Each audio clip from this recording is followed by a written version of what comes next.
Okay, right here in the background is my microwave. You'll hear the beep go off. Okay, let's go on to the next one. Let's go down to the divide. Now this is one of my favorite. I use it all the time. The divide, what it does is it'll take several shapes, and you see when you select them all, there's these lines. You can see where all the shapes are delineated here. What the divide does is it cuts along those lines and makes all these separate different shapes. Now the thing you have to remember is every time you hit the divide, you have to ungroup. So Command Shift G will ungroup it, and you can see that these are all separate shapes now, divided along the edges.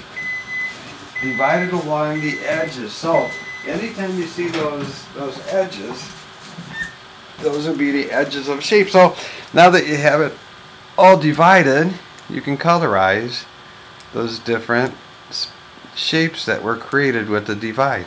One thing you have to remember is that you always have to hit ungroup before you can do things like this. Okay, so there it is. The divide will divide according to those lines. Now let's see if we can make a shape like this M. We're going to make an M, or let's just make a big S for, I don't know, specs. And let's see, let's get a thicker font.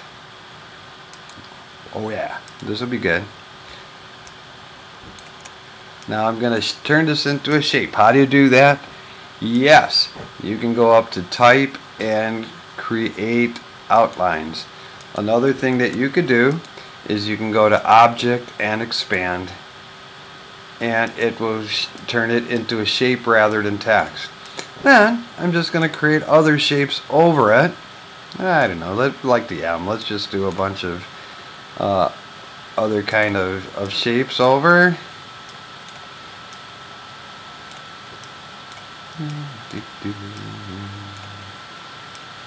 Like that. And just cover them. Just cover them.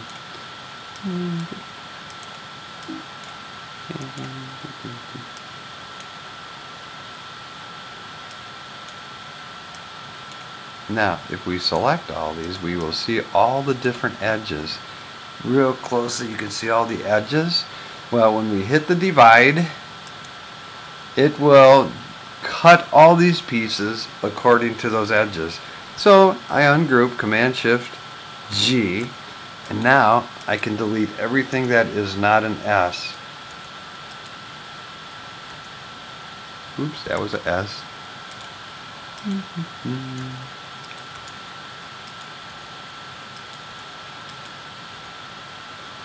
going to zoom in so I can see a little bit better. Maybe turn on my wireframe. Oh yeah. So I'm going to delete this one. And this one. This one. Anything that doesn't look like that S. But you can see I can take them away because it separated all these separate shapes according to the divide.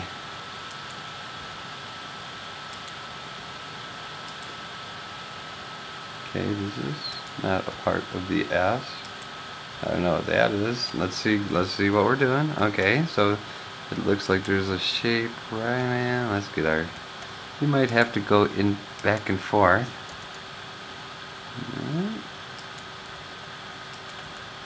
Little tiny piece here. Ooh, a little tiny piece here. And now I can drag my different colors into that particular set. It'll colorize those pieces, those individual pieces. I'm just dragging them willy-nilly. Of course, when you're doing your designing, you're going to be a lot more careful than this. But basically it divided along those edges. There's no reason why we should have boring typography from now on, because you can see that using these wonderful tools you can make some beautiful creations. You can even drag some gradients down in there. There, isn't that beautiful? And so by using the divide, you can do things like that.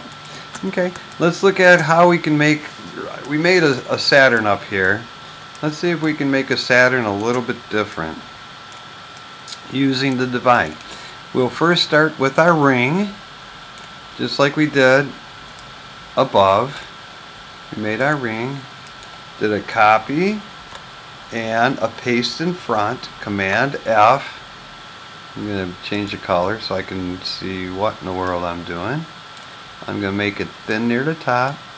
And then here's a cool thing. If you drag and hold your Option, it grows and shrinks consistently. That's holding the Option. Alright, so there's my ring. I'm going to minus the front so I have my ring. Then I'm going to draw my planet, and maybe I'll do it red.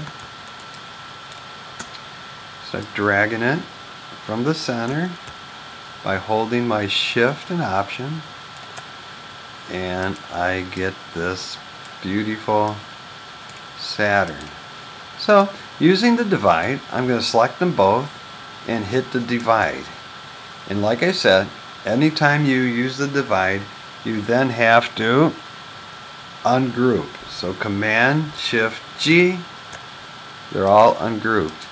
So you can see that's a shape, that's a shape. They're all separate shapes now. So that means I can select this one, go to my eyedrop tool and pick that green, and look, it looks like it now goes in the back. And so, but looky, you can almost see these lines in between. And that could print funny, probably not, but it's a possibility. So I'm just going to select those three shapes, hit the unite, and now that's its own shape. And there it is. I could then grab the green, hold my Shift, grab the next one, hold my Shift, hit the next green, and hit unite. And now I have just three shapes. I have this one, and that one.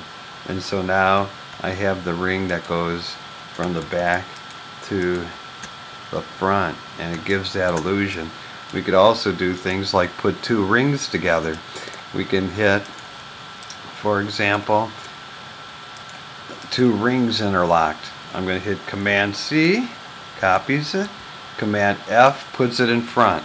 I'm going to fill it with red, hold my Shift Option so it shrinks towards the center. I'm going to minus the front. You see, so you see all these tools are very important. So you don't have one disc in front of another, you have a ring. And then if I move this over, holding my Option, let's turn it red. And let's make another one. We'll make it orange or yellow. Now, if I select them all and hit divide, it's going to divide these into shapes according to these edges. Of course, then I have to ungroup, Command Shift. Now look, I want this ring, this green ring, to go in front of this yellow. So I'm going to pick that little tiny piece, and with the eyedropper I fill with the green. So it goes in front, behind. It should go in front here.